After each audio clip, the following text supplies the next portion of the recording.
Sa Tayabas, Quezon, may isang tulay na mahigit isang siglo nang nakatayo. At hanggang ngayon, hindi pa rin basta-basta natitinag.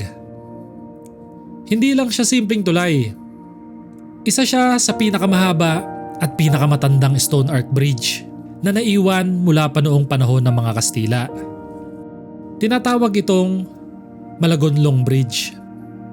Isang 136 meters na tulay na tumatawid sa Dumaca River. At ginawa pa noong bandang 1840s. Libo-libong adobe blocks ang ginamit para mabuo ito. At ang mas nakakabilib, hanggang ngayon, buo pa rin. Pero, habang nandito kami, may mga bagay na napansin namin na hindi agad nakikita sa unang tingin. Paano siya tumagal ng ganito katagal? Ano yung mga detalye na kadalasan hindi napapansin ng mga bumibisita dito? Kaya samahan nyo kami habang iniikot namin ang Malagonlong Bridge. Kasama mismo yung nag-aalaga ng lugar para makita natin kung ano nga ba ang mga kwentong nakatago sa bawat bato nito. Laki ng puno yan, no? Yan po ay puno ng acacia. Pero nakapag ano ka na dito, night shift? Hindi pa naman po. Ba't tayo mo, boss? Di ba 24 hours dito? 24 hours po pero 3 shifting po. Tatlo. Dito sir, yung sa puno niyan, madami naglalaro. Dito sa puno? Dito sa taas mo siya. Eh, Actually, nararamdaman ko nga eh. Tumataas balahibo ko. try mo mag ano, night shift. Doon ka mag-tent sa gitna, oh. Kaso bawal mag-tent sa Sir, gitna. sa baba. Sa baba pwede. Oh, Ayan, kasama ko si Kuya Jonathan. Tama ba? Christopher, Ay, Kuya sir. Jonathan. Saan ko nakuha yun? Christopher, yan. Kasama ko si Kuya Christopher. Gagala kami ngayon dito sa tulay. Puente de Malagonlong. Puente de Malagonlong Puente Bridge. de Malagonlong Yes, Bridge. Ito ay nasasakupan sir ng Barangay Lakawan at Barangay Matiuna. Dalawa. Yes sir, Okay. parang hati sila. Paglampas mo yung tulay na yan sir ay Lakawan na yan. Lakawan. Apo, ito naman parting aray Matiuna. Ibig sabihin, dalawa nga, no? Apo. Yan sir, gaya nito, mga natibag na. Ayan yung tinitibag ng ano. Apo. May mas malaki pa sir na natibag dito. Yung parte dyan. Nung wala pang bantay to. Wala pang bantay sir. Yung mga nasa baba sila yan. Mga yan, gaya niyan sir, mga nagpipiknik. Mga dayo din yan sir. Oo. Diyan na napwesto rin. Apo. Yan yung sir, pinapaliwanag ko sa iyo yung mga walang disiplina. Minsan kami nakakapag-ahon dyan ng mga 2 sakong basura. Oo. Nililinis din namin kasi yan sir, sakot namin yan. Tsaka bawal sir dito yung kumuha ng mga bato, buhangin. Dito tumalon yung babae. Yung babae. Para siyang nawala sa sarili. Apo. Na ang Saan banda sabi, dito, kuya? Di ni sir sa kabila. Doon sa kabila. Apo. Na ang sabi sir ay tinulak siya nung traffic enforcer na asawa niya. Pero hindi naman. Hindi naman po. Talagang nagkusa siya. Hmm. Yan sir, ari yung sinira nila. Yung may Ay, kawayan oo na nga. yan. Sinira. Tapos sir, di natin maiwasan yung mga nagbabandalism. Oo. Mga hindi maalam mag-alaga ng historical. Oo, grabe tong ano nito.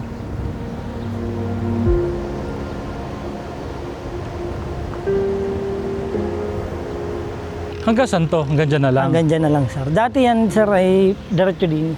Meron dyan labasan. Ari sir yung giniba. Binakbak eh. Oo, binakbak nila. Siguro kala makakakuha sila ng ginto.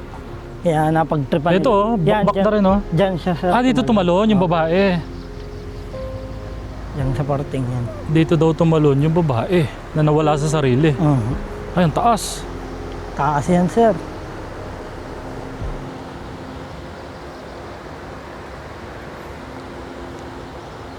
Ito ang dating pinakandaan niya eh. Yung papunta dyan sir. Doon din naman ang labas niyan. Saan yung sinasabi mong ano, yung nangihigop? Sa baba sir. Makikita natin? O may tuturo mo lang? May tuturo ko lang sir. Pero hindi ako makakalusong sir. Wag. Baka Mababasa ako eh. baka higupin ka. Ito may mga nakasulat pa, no? Opo. Yan sir, ganyan. Meron pa din sir sa ibaba. May mga nakasulat din sa ilalim. Saka nagsulat na din sir ng iba yung mga gumawa mismo ng tulay. Oo. Mga Pilipino ding mga, siguro mga pinatay na yun dito. Wala na, mga patay na yun. Opo. Kasi ilang dekada na to eh. Dito daw kasi sir yung mga pasaway daw po bang mga trabahante nun. Dito na rin. Dito na rin. pinapatay. Oo, kasi di ba parang uso dati yun, yung Opo. parang nag-aalay sa tulay. Aha. Siguro, hindi rin kasi natin masabi, ang dami nating hindi alam eh sa history. Eh. Opo. Hindi naman lahat nasa internet eh. Hindi po lahat. Oo. Yung iba lang talaga. Yung iba lang, oo. Mga nasasagap lang. Saka yung iba sir, mga kwento-kwento na din ng mga matatanda. Kaya ang dami pang misteryong nakatago, Oo. ang dami pang Hindi, history na lalo hindi sa buong nalalaman Pilipinas, sir. sa buong Pilipinas, Opo. no?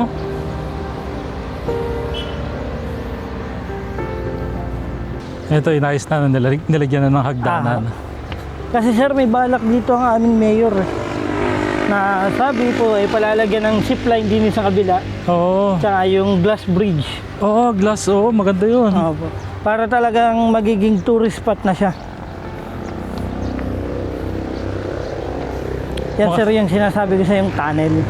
Oo. Na pwede ka pumesto dito. Pwede mag-tent dito. Yes sir. Halata mong ano eh, no? Talagang lumang-luma na eh, no? Opo. Mga adobe, sobrang titibay talaga, no? Yan sir, sila nang nag-ukit ng mga yan. Ito, ano ba to? Original o hindi? Original yan sir. Ito, letter D. Sariling ano na Letter nila E. yan. Letter D, dalawang D. Ito, sir. letter parang O. Ito, triangle. Opo.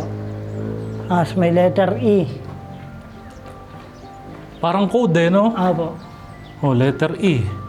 Oh, E. Anong... Siguro sir, yung mga unang pangalan nila, halimbawa. Gaya ko sir, letter C.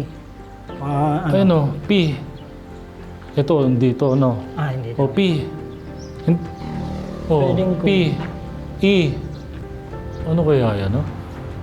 Misteryo pa rin eh. Baka malay mo, code ng ano yan, ng... Mga ginto, ng ginto, sir? no? Oh, jackpot.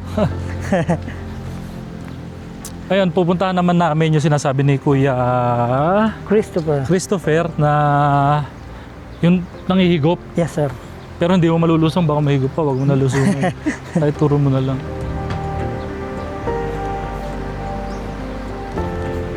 Pwede nga mag-tent din dito eh. Oh. Pwede sir, dito. Pwede kang maglatag dyan. Para tagudo sa highway eh. No? Apo. Yan sir. Doon sa parting yun sir. Yang nababang yan. Apo. Diyan po sir ay may ok-ok na. Yung po bang parang butas na sir. Butas na. Apo. Yun yung mismong nangihigop. Pero yun, doon may nakitang patay sir. Sa Saan? parting yun yung may nalagaslas na din yun. Yung pangatlo. Apo. Doon sir nakuha yung lalaking taga Lucena na halos kalating oras na nila bago na iahon. Hindi mo rin masabi kung dito mismo namatay eh. Kasi baka inanod lang o ano. Hindi sir, dyan talaga Dito mismo. na, bakit? Anong nangyari? Siya ay araw ng birthday niya yun sir, taga Lucena na lalaki. Nakakainom na siya sir. Pero siyempre sir, gaya mo nakakainom ka tapos ikay maglalangoy. Hindi ka naman siguro pepesto dun ng alam mong delikado ka. Siguro sir, sinubukan din niya. Sinubukan niya. Oo. Ay hindi niya nakaya na hanggang siya nahigop na. Oo. Alas 2 ng hapon na wala. Nakuha nila yung mag-aalas 6 na ng gabi. Nagtulong-tulong na sir. Mga tanod ng barangay Matiuna, kapatid nung nawawala. Tapos yung mga sundalo dito. Talagang halos 3 oras na mahigit, hinahanap nila yung lalaki. Saan natagpuan? Sa ilalim Diyan na? din sir, may dumating na taga Lakawan sir, na ang sabi, mag-alay na kayo ng barya. Hingin nyo na at kasi gagabi na. Oo. Ang ginawa sir ng mga kapatid, nag-alay na ng barya. Hanggang sa tumulong na yung taga Lakawan, siya pa ang nakasipa doon sa nakakita na. katawan. Pero 3 oras na sir, wala pa silang makapkap sa ilalim. Nung nag-alay Nag-alay, tsaka nakita ka tsaka agad. lang binigay. Misteryo talaga yun. Oo, yan tulay na yan. Misteryo, hindi... Yan sir ay nakadikit daw doon sa ilalim. Parang may natawag.